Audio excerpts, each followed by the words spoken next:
Hello everyone, welcome. Start करते हैं आज का टॉपिक। कम्युनिकेशन से स्टार्ट करेंगे। आज का चैप्टर है कम्युनिकेशन। ठीक है, कम्युनिकेशन किस भाषा का शब्द है? तो कम्युनिकेशन ध्यान रखिएगा लैटिन भाषा का शब्द है। किसका? लैटिन भाषा का। नेक्स्ट क्वेश्चन है कम्युनिकेशन किस भाषा का शब्द है? आपका कम्युनस का शब्द है। ठीक, कम्युनस कहाँ से लिया गया है? लैटिन भाषा से लिया गया है। कम्युनस का क्या अर्थ होता है? To make easy, to make common या टू मेक क्लियर। तो कम्युनस का अर्थ होता है टू मेक कॉमन, यानी किसी भी चीज़ को आसान बनाना, जन साधारण तक पहुँचाना, ये कम्युनिक्स का अर्थ होता है। ठीक है, नेक्स्ट है संचार कैसी प्रक्रिया है? इकहरी है या दोहरी? तो संचार आपकी दोहरी प्रक्रिया है। संचार प्रक्रिया का प्रारंभ होता है कहाँ से? शैशवावस्था, बाल्यावस्था या जन्म से? तो संचार प्रक्रिया का प्रारंभ आपके जन्म से ही हो जाता है। आगे बढ़ते हैं। बातचीत, विज्ञापन, रेडियो, टीवी, ये सब क्या है? व्यक्तिगत संपर्क है, सामूहिक संपर्क है या संचार का माध्यम होता है? तो बातचीत, विज्ञापन, रेडियो, टीवी, ये सब आपका संचार का माध्यम होता है। नेक्स्ट पे आते हैं। वह व्यक्ति जिससे संचार प्रक्रिया प्रारंभ होती है क्या कहलाता है? श्रोता कहलाता है, माध्यम कहलाता है, संप्रेषक? तो वह व्यक्ति जिससे संचार प्रक्रिया प्रारंभ होती है संप्रेषक क्या कहलाता है? संप्रेषक। संचार में एक शब्द हम लोगों ने देखा है, स्पीड। ठीक है, संचार हम लोगों ने क्या देखा है? स्पीड देखा है। तो स्पीड में एस का क्या अर्थ होता है? स्पीड में एस का क्या अर्थ होता है? Satisfaction, simple, specific. संचार में एक शब्द है स्पीड, स्पीड में एस का क्या अर्थ होता है? सेटिस्फैक्शन, सिंपल या स्पेसिफिक? तो यहाँ पर करेक्ट आंसर हो जाता है आपका सिंपल। संचार कैसा होना चाहिए? आपका सरल होना चाहिए, जिससे सामने वाला आपकी चीज़ों को बहुत ही अच्छे से समझ जाए। इसी तरीके से आपका एस का अर्थ होता है सिंपल, पी का अर्थ होता है प्रैक्टिकल यानी व्यावहारिक होना चाहिए संचार, ई का अर्थ होता है इकोनॉमिकल यानी कि आपका मितव्ययी, आपका सस्ता होना चाहिए, ई इफेक्टिव यानी प्रभावकारी होना चाहिए, और डी का मतलब हो जाता है डुप्लीकेबल यानी कि संचार ऐसा होना चाहिए जिसे दोहराया भी जा सके। ऐसा नहीं कि एक बार कर लिया तो फिर उसके बाद नहीं करें। तो स्पीड में एस का अर्थ होता है सिंपल। अगर एस की जगह पी पूछ ले तो पी का होता है प्रैक्टिकल, ई पूछ ले तो ई का होता है इकोनॉमिकल, सेकंड ई। ध्यान रखिएगा, पहले ई, प्रथम ई और द्वितीय ई ये दोनों अलग अलग है। प्रथम ई का अगर पूछेगा तो इकोनॉमिकल, द्वितीय ई पूछेगा तो आपका क्या हो जाएगा? इफेक्टिव हो जाएगा। और डी का मतलब हो जाता है डुप्लीकेबल यानी कि दोहराया जा सके। 8th में देखते हैं। सेंडर और रिसीवर के बीच यानी कि संप्रेषक और आपका प्राप्तकर्ता के बीच पुल का कार्य कौन करता है? संप्रेषक और प्राप्तकर्ता के बीच पुल का कार्य कौन करता है? तो संचार की विधियां करती हैं, संचार के सिद्धांत करते हैं, तो संचार का माध्यम। तो सेंडर यानी संप्रेषक और प्राप्तकर्ता के बीच पुल का कार्य आपका माध्यम करता है। जब भी हम कोई चीज़ प्रेषित करते हैं, कोई चीज़ बताते हैं ना, किसी न किसी माध्यम का प्रयोग करेंगे, चाहे बोल कर करें, चाहे लिख कर करें, चाहे दिखा कर करें। ये सब क्या है? ये सब माध्यम ही तो है। माध्यम को और भी क्या कहते हैं? तो चैनल भी कहते हैं। कहीं कहीं आपको माध्यम अगर ना मिले तो चैनल मिल जाए तो चैनल करेक्ट हो जाता है। चैनल को ही क्या कहते हैं? माध्यम कहते हैं। आगे बढ़ते हैं। केवल पढ़ने से हमें कितना प्रतिशत याद होता है? अगर हम केवल पढ़ रहे हैं तो हमें कितना प्रतिशत याद होता है? 10%, 20% या 30%? तो करेक्ट आंसर हो जाता है जब भी हम कोई चीज़ केवल पढ़, यहाँ पर पढ़ने का मतलब एक बार, अगर कोई चीज़ अगर हम एक बार पढ़ते हैं तो हमें उसका 10% याद होता है।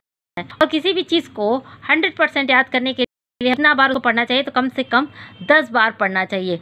तो 10 × 10 कितना हो जाएगा? आपका 100% हो जाएगा। यानी किसी की चीज़ को याद करने के लिए उस चीज़ को हम 9 से 10 बार पढ़े या 10 से ज़्यादा थोड़ा बहुत पढ़ रहे हैं तो हमें 100% तक याद हो जाती है। और केवल एक बार अगर पढ़ेंगे तो हमें उसका केवल 10% याद रहेगा। बात समझिएगा। सुनने से कितना याद रहता है? तो सुनने से हमें 20% याद रहता है। एक बार पढ़ने से 10%, सुनने से हमें 20% याद रहता है। नेक्स्ट पे आते हैं। लिख कर पढ़ने से कितना याद होता है हमें? कोई चीज़ अगर हम कोई चीज़ लर्निंग बाय डूइंग अगर कर रहे हैं तो हमें कितना % याद रहता है? तो ध्यान रखिएगा, लिख कर पढ़ने से हमें 90% रहता है। इसीलिए हम बार बार कहते हैं आप लोग नोट्स बनाइए, नोट्स बनाइए। अपने नोट्स अगर समय याद रहते हैं, और कोई अगर दे देता है, कोई प्रोवाइड करा देता है, तो आप बस उसको एक बार पढ़ के छोड़ दोगे, या 2 बार पढ़ोगे, 3 बार पढ़ोगे, 4 बार पढ़ोगे। ठीक है, तो कितना % याद रहेगा? 20%, 30%, 40% तक। 100% नहीं याद होगा। तो अगर आप कोई चीज़ लिखकर, अपने से लिखकर याद कर रहे हो तो आपको उसका 90% याद रहता है। आगे बढ़ते हैं। अरस्तु ने संचार के कितने तत्व बताए हैं? तो अरस्तु ने संचार के 3 तत्व बताए हैं। कौन कौन से आपका बताए हैं?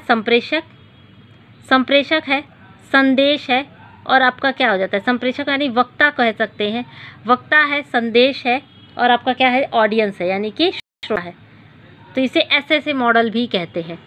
SSA मॉडल किसने दिया? तो ध्यान रखिएगा, अरस्तु ने दिया है। SSA मॉडल का मतलब सेंडर हो जाता है, एस का मतलब हो जाता है सेंडर, ठीक है, आपका एस का मतलब क्या हो जाता है, सेंडर हो जाता है, सेंडर हो जाता है। संदेश यानी भाषण, एस का मतलब हो जाता है स्पीच, और ए का मतलब हो जाता है ऑडियंस। SSA मॉडल किसने दिया है, तो अरस्तू ने दिया है। संदेश आपका अनुभूति पर आधारित होता है, यह कथन किसका है? संदेश अनुभूति पर आधारित होता है, यह कथन किसका है? तो ये आपका कथन क्रेनेथ ब्रुक का है। किसका? क्रेनेथ ब्रुक का। चलिए नेक्स्ट क्वेश्चन पर फटाफट से आते हैं। क्रेनेथ ब्रुक ने संचार के कितने तत्व बताए हैं? तो ब्रुक ने संचार के 5 तत्व बताए। कितने? 5 तत्व। नेक्स्ट पे आते हैं। एनाकोडिंग और डिकोडिंग का संप्रत्यय दिया है। संप्रेषण में एनाकोडिंग और डिकोडिंग का संप्रत्यय किसने दिया है? तो आप आंसर करेंगे वेस्ले मैकिन ने दिया है। किसने? वेस्ले मैकिन ने दिया है। गुप्त संदेशों को भेजने के लिए किस मॉडल का प्रयोग किया जाता है? तो वेस्ले मैकिन मॉडल का प्रयोग किया जाता है। किसमें? Wesley मैकिन model. एनाकोडिंग और डिकोडिंग, इसका ये मतलब हो जाता है कि कोई भी चीज़ आपको कोड वर्ड, अगर हम सामने वाले को कोई चीज़ जो है वो ऐसे बताएं जिससे कि और कोई उसको समझ ना पाए, तो ये आपका एक तरीके से कोड लैंग्वेज होता है। समझ गए? एक तरीके से ये कोड लैंग्वेज होता है, जो कि आप जानोगे और जिसको आपने बताया है वो जानेगा और कोई नहीं जानेगा। ठीक, तो ये हो जाता है आपका एनाकोडिंग और डिकोडिंग। ये कॉन्सेप्ट किसने दिया है? वेस्ले मैकिन ने।